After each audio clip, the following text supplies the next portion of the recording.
అన్న నమస్తే. మీ పేరు? నా పేరు కళ్యాణ్ బాబు మురుగుల. ఏం చేస్తారు? నేనా బ్యానర్ల వర్క్ అడ్వర్టైజ్‌మెంట్ హోర్డింగ్స్. ఓకే. అన్న ఏంటి కూటమి ప్రభుత్వం వచ్చిన తర్వాత అసలు ఓవరాల్‌గా పరిపాలన ఎలా ఉంది? వీళ్ళ పనితీరేంటి? అసలు ప్రజలకు ఉపయోగపడే విధంగా చేస్తున్నారా? చేయట్లేదా? కూటమి ప్రభుత్వం వచ్చి 23 నెలల వ్యవధిలో అనేకమైన సంచలనాలు సృష్టించిన మార్పులు, అనేకమైనటువంటి పథకాలు, కంపెనీలు అన్నీ చాలా వచ్చినియి. ఇంకా త్వరలో చాలా రాబోతున్నాయి హ్మ్.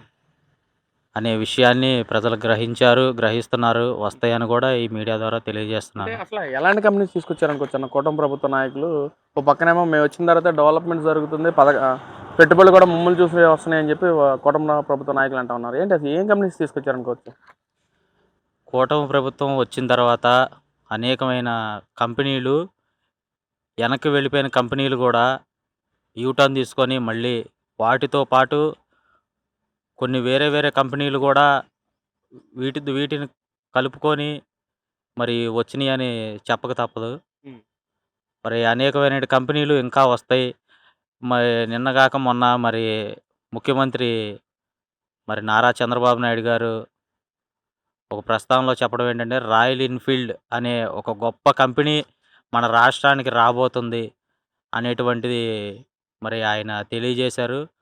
మరి అట్లాంటి కంపెనీలని మరి ఎన్నో తేవాలని ఆయన మనస్ఫూర్తిగా కోరుకుంటున్నాను. అంటే గతంలో జగన్‌మోహన్ రెడ్డి గారు ఎలాంటి కంపెనీస్ తీసుకొచ్చారు? అసలు కంపెనీ తీసుకొచ్చిన దాఖలాలు ఏమైనా ఉన్నాయా మరి? అతను తెచ్చిన కంపెనీలు ఏంటంటే అన్నీ మద్యం కంపెనీలు తప్ప ఎటువంటి ఏ కంపెనీలు జనాలకు ఉపయోగపడేటువంటి కంపెనీలు ఏవి తీసుకురాలేదు.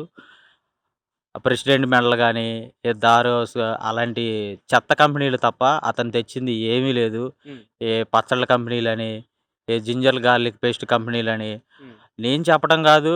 అసెంబ్లీలో వాళ్ళ ఐటీ శాఖ మంత్రిగా ఉన్న కోడిగుడ్డు మంత్రి అతనే జెప్పాడు. ఆ కంపెనీలు ఇలా వస్తున్నాయి, ఈ కంపెనీలు వస్తున్నాయి హ్మ్. అని అతనే జెప్పాడు. అతనే ప్రస్తావించాడు. అంటే ఓ పక్కన జగన్మోహన్ రెడ్డి క్రేజ్ వల్ల ఈరోజు మన రాష్ట్రానికి కంపెనీస్ వస్తున్నవి. అదే జగన్మోహన్ రెడ్డి గతంలో 5 ఏళ్ల పాలనలో వాళ్ళతో మాట్లాడి ఈ రోజున మాట్లాడాడు కాబట్టి ఈ రోజున కంపెనీస్ వస్తున్నాయని చెప్పి అంటున్నారన్నా ఏంటి? అతను మాట్లాడి అతను తెచ్చుంటే అతని కాలంలో అతని చేసిన పరిపాలనలోనే వచ్చాయి. అయన్నీ జనాలు గ్రహించి, జనాలు చూసే 11 సీట్లకి పరిమితం చేశారు. హ్మ్. ఇంకా ఇట్లాంటి మాటలు మాట్లాడితే గనక జగన్మోహన్ రెడ్డి గారిని, వాళ్ళ నాయకుల్ని ఆ సీట్లు కూడా లేకుండా చేస్తారని తెలియజేస్తున్నాను. ఎందుకని అంటారన్న? ఎందుకనంటారంటే అతను వచ్చిన దగ్గర నుంచి డెవలప్ లేదు. యువతకి మన భారతదేశంలో గాని, మన రాష్ట్రంలో గాని ఉన్న జనాభాలో 60% పైగా యువతే ఉన్నారు. హ్మ్. యువతకి ఈరోజు కావాల్సింది ఏంటంటే ఉద్యోగ, ఉపాధి. అట్లాంటి ఉద్యోగ, ఉపాధిని అప్పుడు ఉమ్మడి రాష్ట్రంగా ఉన్నప్పుడు చంద్రబాబు నాయుడు గారు ముఖ్యమంత్రిగా ఉన్నప్పుడు అనేకమైనటువంటి కంపెనీలు, సాఫ్ట్‌వేర్ కంపెనీలు గాని, చాలా గూగుల్ చాలా కంపెనీలు తీసుకొచ్చి ఆయన డెవలప్ చేశారు. అనేకమైనటువంటి ఉద్యోగాలు అందించారు. ఇక్కడి నుంచి మనోళ్ళు చదువుకొని అమెరికాలో గూడా వెళ్లి ఉద్యోగాలు చేసిన దాఖలాలున్నాయి. ఇప్పుడు ఎవరైనా సరే అతని కాలంలో మన చంద్రబాబు నాయుడు గారి కాలంలో చదువుకొని ఉద్యోగాలు చేసేటువంటి వ్యక్తులే కనపడుతున్నారే తప్ప, ఈ కూటమి ప్రభుత్వం వచ్చిన తర్వాత అట్లాంటి వ్యక్తులు మళ్ళీ ఇప్పుడు కనపడుతున్నారు. హ్మ్. అంతకుముందు ఎప్పుడు కనపడలేదు. హ్మ్. అతను చేసిన పరిపాలనలో ఎటువంటి ఉద్యోగాలు లేవు. ఎటువంటి ఉపాధి లేదు. మరెందుకని మరి జగన్మోహన్ రెడ్డి గారు ప్రతిసారి కూడా నా ప్రభుత్వ హయాంలోనే ప్రజలందరూ సంతోషంగా ఉన్నారు. చదువుకున్న పిల్లలు జాబ్స్ చేసుకున్నారు నా ప్రభుత్వంలో ఎవరితో తగ్గ స్థాయి వాళ్ళు తగ్గట్టుగా జాబులు కల్పించిన ప్రభుత్వం మాదంటున్నారు. మరి ఎందుకనంటారు? ఇప్పుడు నారా చంద్రబాబు నాయుడు గారు అనేటువంటి వ్యక్తి చేతల ముఖ్యమంత్రి.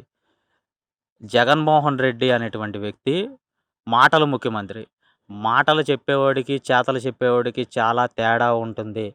అన్న దానికే ఉదాహరణ తీసుకుంటే మన గూగుల్ కంపెనీ వచ్చింది.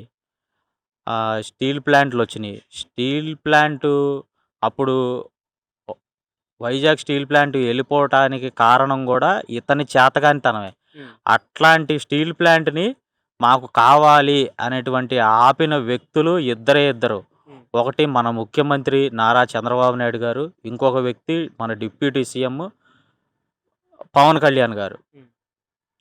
అంతే తప్ప ఇతను పరిపాలనలో ఎటువంటి కంపెనీలు రాలేదు. ఏదైనా కంపెనీలు వచ్చి ఉంటే కనుక మీడియా ముందు చూపించమనండి. మా హయాంలో ఈ కంపెనీలు వచ్చినాయి. మేము ఈ కంపెనీలు తెచ్చాం. ఇంత పెట్టుబడి తెచ్చాం. ఇంతమందికి ఉపాధి కల్పించామని చెప్పమనండి. ఉమ్. లేదంటే మీడియా ముందు డిబేట్‌కి కూర్చోమనండి ఎవరినైనా సరే. వస్తారంటన్నా మరి వైసీపీ నాయకుల డిబేట్ అంటే గతంలో కూడా చాలా మేము మీడియా ముందుకు వచ్చి మాట్లాడుతున్నాము దాఖలాలు కూడా ఉన్నాయి మరి గతంలో. అంటారు అంతే. రారు వాళ్ళు. వచ్చేవాళ్ళైతే చాలా ఇప్పుడు తిరుపతి లడ్డూలో కల్తీ జరిగిన విషయంలో ఆహ్, మన కుప్పం ఎమ్మెల్యేగా పోటీ చేసినటువంటి వ్యక్తి, ఎమ్మెల్యేగా చేసినటు పోటీ చేసినటువంటి వ్యక్తి, అతను ఎవరైతే ఉన్నారో వచ్చి ఇదిగో వస్తున్నానని చెప్పి ఎవరు రాకముందే వచ్చి 5 నిమిషాలకే డౌన్ డౌన్ అని చెప్పి వెళ్ళిపోయాడు అతను. ఉమ్. మళ్ళీ ఇప్పటిదాకా అతను కనపడలేదు. అతను రాలేదు. ఉమ్. మరి అట్లాంటి విషయంలోనే వాళ్ళు డిబేట్‌కి రాంది. ఇట్లాంటి ఫ్యూచర్ డెవలప్‌మెంట్‌కి సంబంధించిన విషయాలు ప్రస్తావించడానికి వాళ్ళు రాలేరు అని జనాలకు కూడా తెలుసు. అంటే అన్న ఇక్కడ ముఖ్యంగా చూసుకున్నట్లయితే యువకుల పరంగా చూసుకుందాం. గతంలో యువకుల పొజిషన్ జగన్మోహన్ రెడ్డి ఎలా ఉంది? మరి ఈ రోజున కూటమి ప్రభుత్వం వచ్చిన తర్వాత యువకుల పరిస్థితి ఏంటి అసలు? అంటే జాబ్స్ కల్పిస్తుందంటారా ఏంటి గతం గాని ఇప్పుడు గాని కంపేర్ చేసుకుంటే? చాలా జాబ్‌లు, చాలా ఉద్యోగాలు ఇస్తానని మరి ఐటీ శాఖ మంత్రి నారా లోకేష్ గారు మరి యువ నాయకులు తెలియజేశారు. అట్లాగే 20,00,000 ఉద్యోగాలు ఇస్తానని పాదయాత్రలో తెలియజేశారు. అలాగే ఇప్పుడు చాలా లక్షల ఉద్యోగాలు అందిస్తున్నారు. దానికి ఆయనకి చాలా ధన్యవాదాలు తెలియజేస్తున్నాను. ఇంకా చాలా ఉద్యోగాలు రావాలని కోరుకుంటున్నాను. మరి గతంలో ఎలా ఉండేదంటారు? గతంలో ఎలా ఉండేది? కుర్రోళ్ళందరూ రోడ్డు మీద తిరిగేవాళ్ళు. హ్మ్. లేదా ఉద్యోగాలున్న వ్యక్తులు ఉద్యోగాలు ఏం చేసేవాళ్ళంటే, ఈ వాలంటీర్లు రూ. 5,000 ఉద్యోగాలు చేసేవాళ్ళు. హ్మ్. లేదంటే వైన్ షాప్‌లో అప్పుడు గవర్నమెంట్ చేశాడు కదా! హ్మ్. ఆ వైన్ షాపులను గవర్నమెంట్ చేసినప్పుడు అందుట్లో ఉద్యోగాలు చేసేవాళ్ళు. అంతే తప్ప అఫీషియల్ ఉద్యోగాలు, చదువుకు తగ్గట్టు ఉద్యోగాలు జగన్మోహన్ రెడ్డి హయాంలో ఏ రోజు లేవు. ఉండవు గూడా. హ్మ్. అది. అన్న మరి